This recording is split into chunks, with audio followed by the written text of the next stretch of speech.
Ven conmigo. Quieren verte muerto. Eso fue lo primero que me dijo la mujer a la que le di mi último dinero la noche que mis padres me echaron de casa. Sus dedos estaban helados cuando apretó mi muñeca, pero su voz era firme, urgente, como si llegara tarde a salvarme.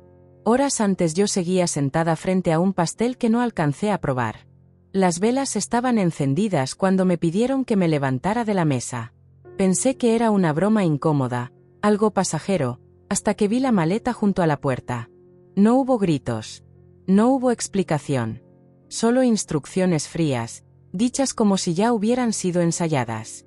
A las 10 de la noche estaba afuera, parada en la banqueta, viendo cómo mis llaves caían dentro de una caja con mis cosas. La puerta se cerró sin que nadie volviera a mirarme. Ese sonido seco fue lo único que confirmó que no iba a regresar. Caminé durante horas abrazando mi bolso. Dentro llevaba mi identificación, un cambio de ropa y un sobre con el dinero que había ahorrado en secreto. Tenía un único objetivo: pagar un cuarto antes de la medianoche. No podía fallar. Si gastaba mal ese dinero, no tendría dónde dormir. La terminal de autobuses estaba casi vacía. Luces blancas, bancas frías, gente que evitaba mirarse. Me senté a contar mis billetes una y otra vez, calculando cuánto podía resistir con lo que tenía. Fue entonces cuando la vi. Estaba sentada en el suelo, envuelta en un abrigo viejo, observando a todos como si esperara a alguien específico. No pedía nada. Solo miraba. No sé por qué me acerqué. Tal vez porque era la única persona que parecía más perdida que yo. Saqué monedas, luego el sobre completo. Se lo puse en la mano. Ella levantó la vista despacio. Sus ojos cambiaron al verme. Me sujetó con fuerza inesperada y susurró otra vez, más cerca. Ven conmigo ahora mismo, ya saben dónde estás. La mujer no soltó mi muñeca al salir por la puerta lateral de la terminal, y aunque su paso no era rápido, transmitía una seguridad extraña, como si conociera rutas que no aparecían en ningún mapa visible para los demás. Caminar detrás de ella me hacía sentir expuesta, pero al mismo tiempo intuía que detenerme habría sido peor, porque desde que cruzamos esa salida tuve la sensación constante de que ya no estábamos solas. El aire nocturno golpeaba con más fuerza fuera del edificio, y la iluminación irregular del estacionamiento creaba zonas de sombra entre los autos estacionados. Mientras avanzábamos, mi atención se fijó en un vehículo con el motor encendido que permanecía demasiado cerca de la salida de emergencia, inmóvil, sin luces activas y con figuras apenas perceptibles en el interior, como si esperaran a que alguien específico apareciera. Sin voltear hacia ese punto, la mujer ajustó la dirección y me guió hacia una reja metálica que conectaba con la parte trasera del complejo, alejándonos del flujo de pasajeros y llevándonos a un espacio donde ya no había cámaras visibles ni tránsito constante. Contenedores, puertas de servicio y pasillos estrechos reemplazaron el entorno público, haciendo que cada paso sonara más fuerte de lo normal. A mitad del trayecto comencé a percibir pasos detrás de nosotras, firmes, medidos, manteniendo distancia pero sin perder el rastro. No reaccioné de inmediato, me limité a abrazar mi bolso con más fuerza mientras mi mente intentaba procesar si aquello era coincidencia o seguimiento deliberado. La ruta cambió hacia un corredor aún más angosto entre dos edificios de concreto, donde la luz era débil y el eco amplificaba cualquier sonido. En ese punto ya no dudaba. Una sombra cruzó la entrada por la que habíamos venido, deteniéndose el tiempo suficiente para confirmar nuestra dirección antes de continuar avanzando con la misma calma calculada. Manteniendo el ritmo sin correr, la mujer me obligó a igualar su paso, evitando cualquier señal que pudiera llamar la atención. Salimos finalmente hacia una calle trasera casi desierta, iluminada por faroles antiguos y rodeada de fachadas cerradas, donde el silencio hacía más evidente cualquier movimiento extraño. Un automóvil distinto apareció doblando la esquina y redujo la velocidad al aproximarse, avanzando durante varios metros al mismo paso que nosotras antes de seguir de largo sin motivo aparente, dejando tras de sí la sensación clara de vigilancia. Para entonces mi respiración era más corta, pero mi mente se mantenía fría, entendiendo que cualquier reacción impulsiva podía empeorar lo que fuera que estaba ocurriendo.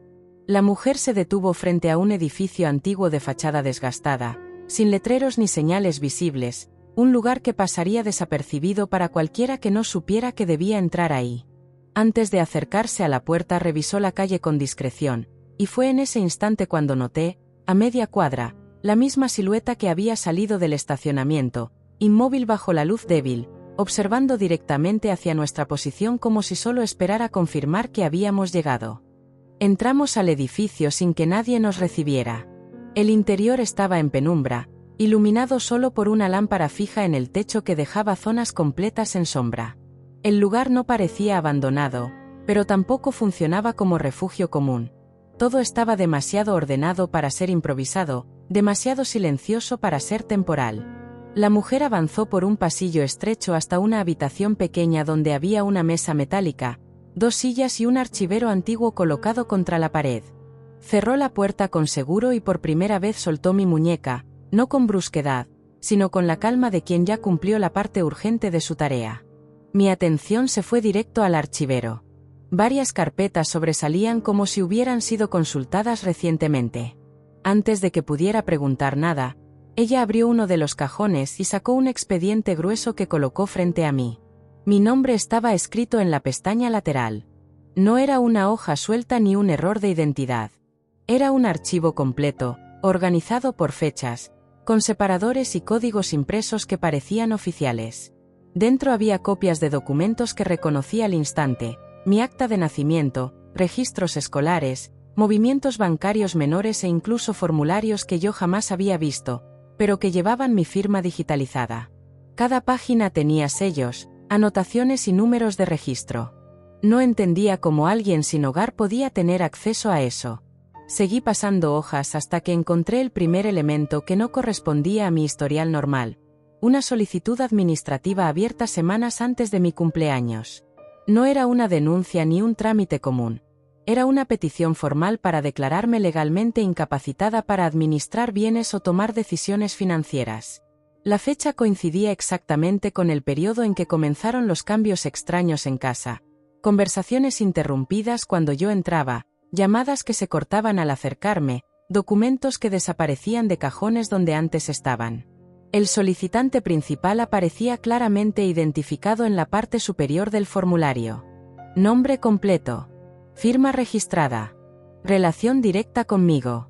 No había errores tipográficos ni datos incompletos.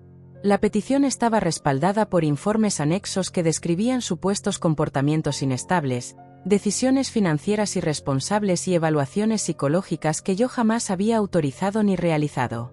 Cada informe llevaba membretes distintos, pero todos compartían el mismo abogado representante. Más adelante, otro documento ampliaba la solicitud inicial. En caso de aprobarse la incapacidad, la administración total de cualquier herencia futura, propiedad o fondo asociado a mi nombre pasaría automáticamente al tutor legal designado en el expediente. El mismo nombre aparecía otra vez. No había acusaciones emocionales escritas en esas páginas, solo lenguaje técnico, frío, cuidadosamente estructurado para parecer un procedimiento preventivo y no una acción hostil. Entre los anexos finales había un registro reciente que cambió por completo la dimensión del problema. Una notificación enviada a instituciones financieras y oficinas civiles solicitando monitoreo de movimientos vinculados a mi identidad, clasificados como riesgo de fuga patrimonial. Ese término se repetía en varios formularios. No hablaban de protegerme. Hablaban de controlarme. Cerré el expediente sin darme cuenta en qué momento había dejado de respirar con normalidad. Nada de eso parecía improvisado ni reciente, llevaba meses en proceso, avanzando en silencio mientras yo seguía viviendo dentro de la misma casa sin saber que legalmente ya estaban construyendo un caso en mi contra. Sobre la mesa quedó visible la última hoja, un calendario procesal con fechas marcadas, incluyendo una audiencia próxima donde se evaluaría mi capacidad jurídica sin necesidad de mi presencia física si no podían localizarme a tiempo. Mi expulsión la noche de mi cumpleaños dejaba de parecer un arranque impulsivo. Encajaba como el paso final para ejecutar todo sin resistencia. Cerrar aquel expediente no redujo la presión que sentía en el pecho, sino que organizó el miedo dentro de una lógica más fría, más calculada, como si cada detalle que había vivido durante las últimas semanas ya estuviera previsto dentro de un proceso que avanzaba sin que yo pudiera verlo. Permanecí frente a la mesa metálica intentando ordenar fechas, sellos y firmas, entendiendo poco a poco que nada de lo descubierto funcionaba de forma aislada, sino como partes de una estructura que se extendía más allá de un solo trámite. Otro archivo apareció sobre la superficie, más delgado, pero marcado con etiquetas de distintas instituciones que normalmente no compartían información entre sí. Al abrirlo quedó claro que la acción no estaba concentrada en un solo frente, sino replicada en varios sistemas diseñados para reforzarse mutuamente sin necesidad de contacto directo. El primer registro provenía de una entidad bancaria donde yo mantenía una cuenta básica de ahorros. No existían retiros inusuales ni movimientos sospechosos. Aún así, figuraba una solicitud formal para limitar operaciones presenciales y exigir validación externa para transferencias superiores a montos mínimos.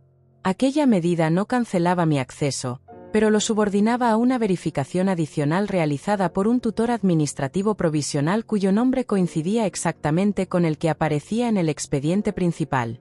Más adelante surgía un aviso interno enviado a otra institución financiera donde jamás había abierto cuentas. A pesar de ello, mi identidad estaba incluida dentro de una lista preventiva vinculada a procesos patrimoniales en evaluación, categoría aplicada cuando existían disputas legales que pudieran afectar bienes presentes o futuros asociados a una persona.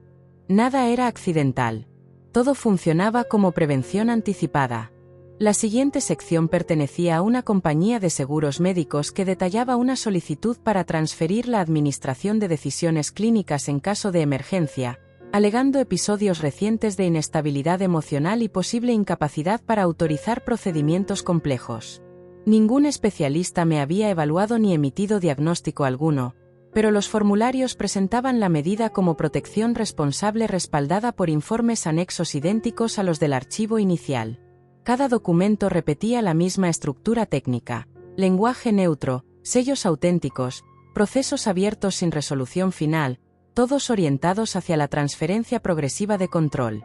El patrón continuaba en registros educativos donde se solicitaban historiales académicos completos, evaluaciones de conducta y reportes psicológicos de instituciones en las que estudié años atrás.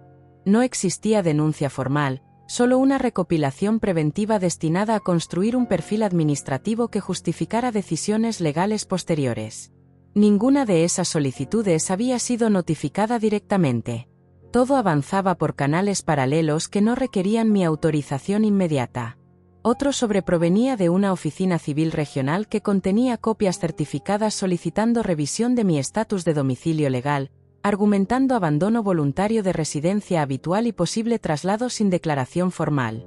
Las fechas coincidían con días previos a mi cumpleaños, lo que indicaba que incluso mi salida física del hogar había sido contemplada como escenario probable dentro del procedimiento. No reaccionaban a mis actos. Los anticipaban.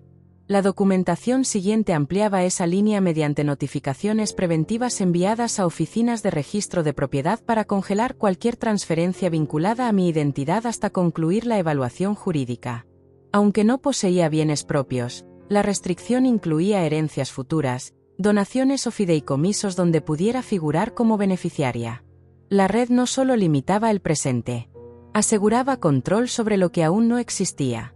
Otro bloque documental provenía de sistemas de movilidad donde figuraban solicitudes para ser alertados en caso de compras de boletos, reservas de hospedaje o traslados pagados mediante medios asociados a mi identidad. No impedían desplazamientos, pero registraban cualquier intento de establecerme fuera de un radio local determinado. La vigilancia era administrativa, no visible. Cada archivo reforzaba el mismo diseño: seguimiento, registro, solicitud, ampliación legal, replicado en contextos distintos para consolidar legitimidad.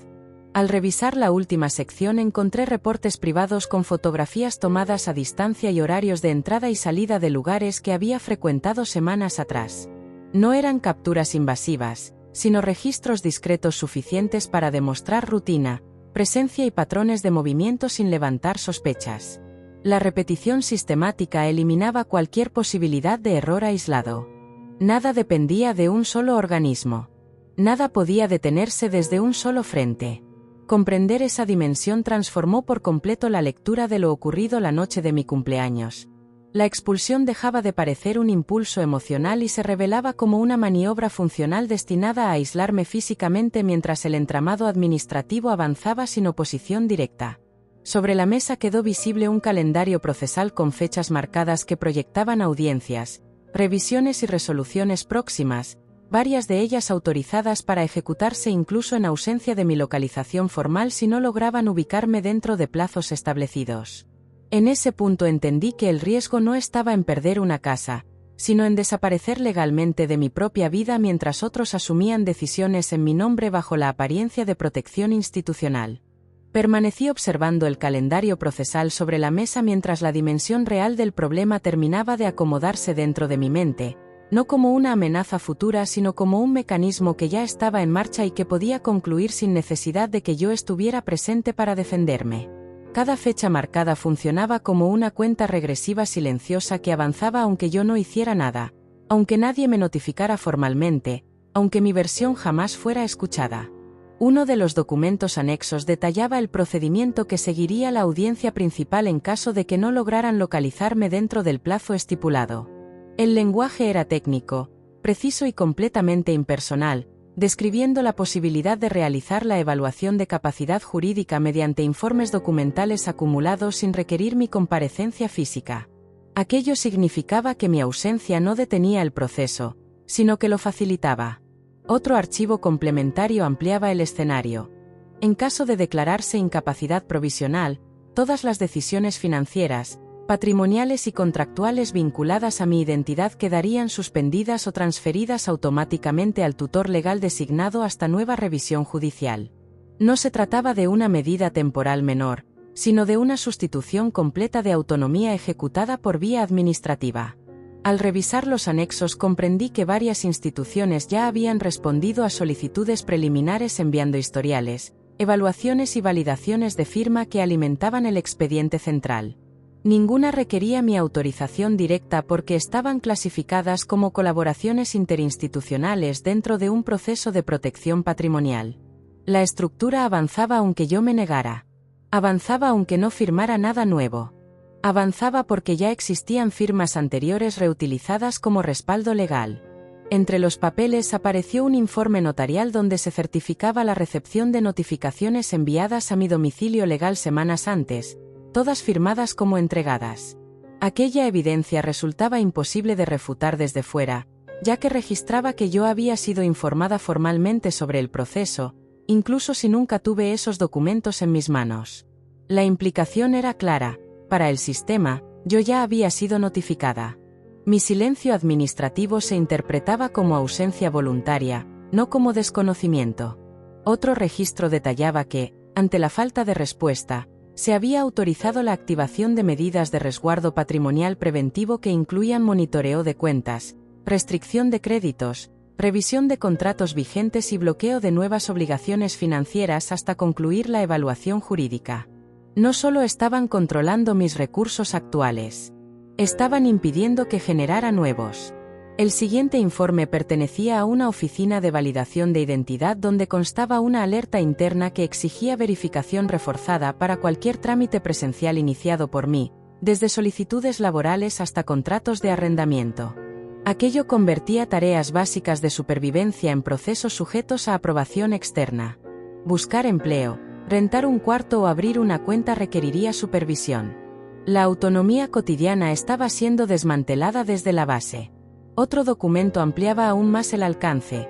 Registros de salud, seguros y beneficios sociales habían sido notificados para suspender autorizaciones automáticas y exigir confirmación de tutor legal antes de aprobar tratamientos de alto costo o apoyos económicos. La red administrativa no dejaba espacios sin cubrir. Todo quedaba condicionado. Todo quedaba bajo observación. Mientras avanzaba entre carpetas entendí que el objetivo no era solo ganar control patrimonial, sino colocarme en una posición donde cualquier intento de independencia resultara burocráticamente inviable.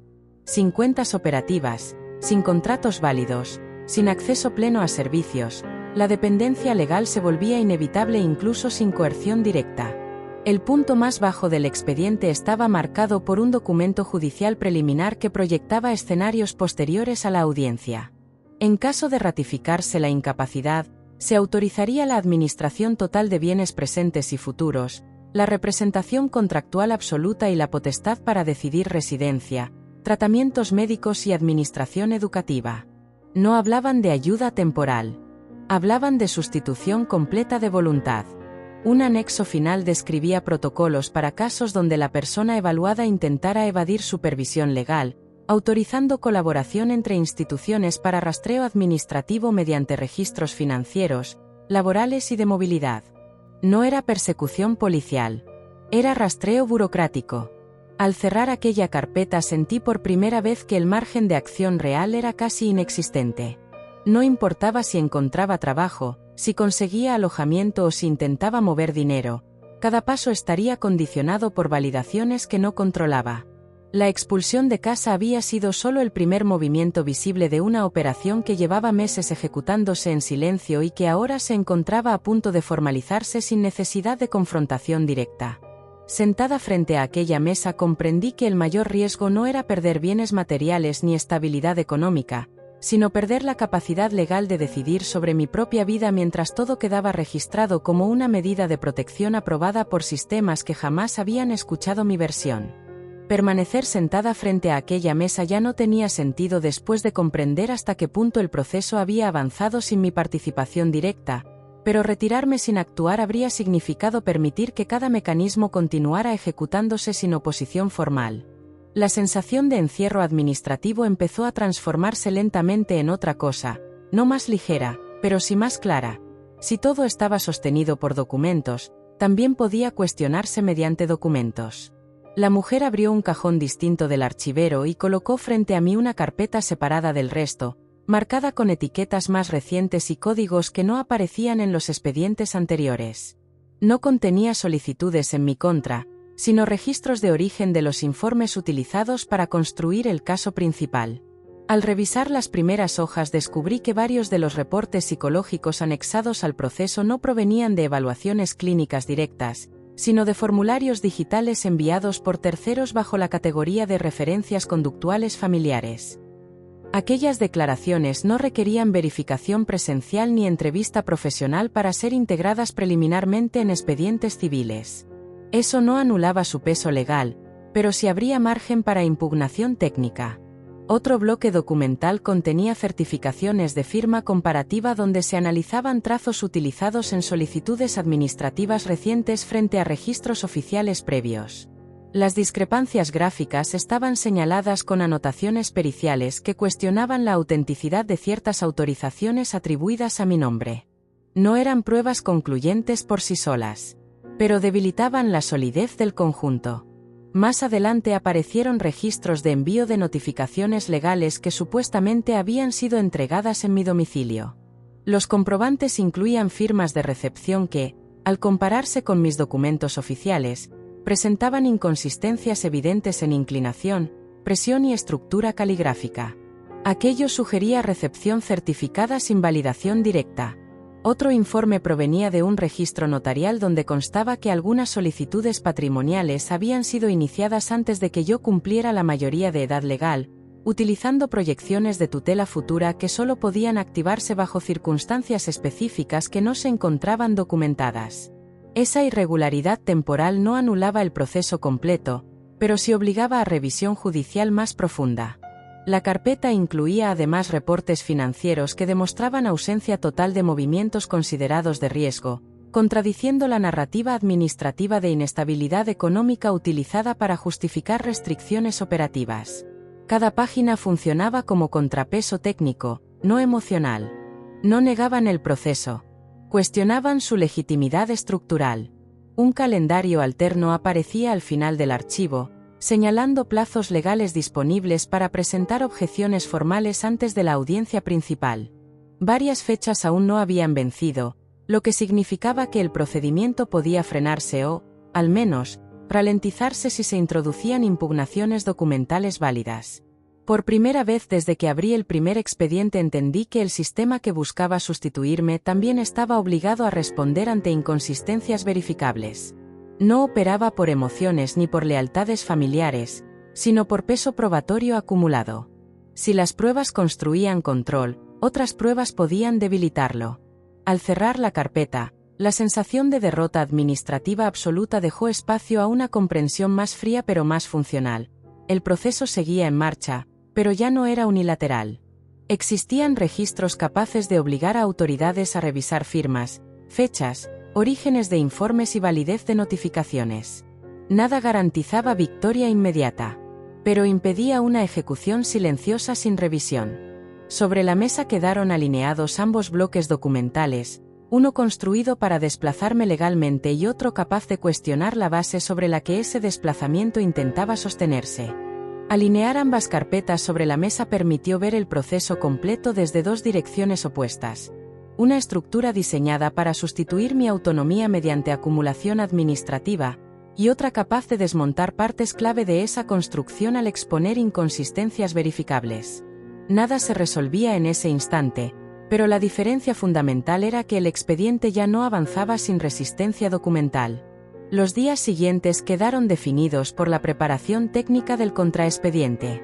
Cada informe cuestionado fue acompañado por solicitudes formales de verificación de origen, autenticidad de firma y validación profesional directa. Las objeciones no negaban los documentos existentes, exigían que cada uno demostrara su legitimidad bajo revisión institucional. Al presentarse las impugnaciones dentro de los plazos activos, el calendario procesal original se modificó automáticamente.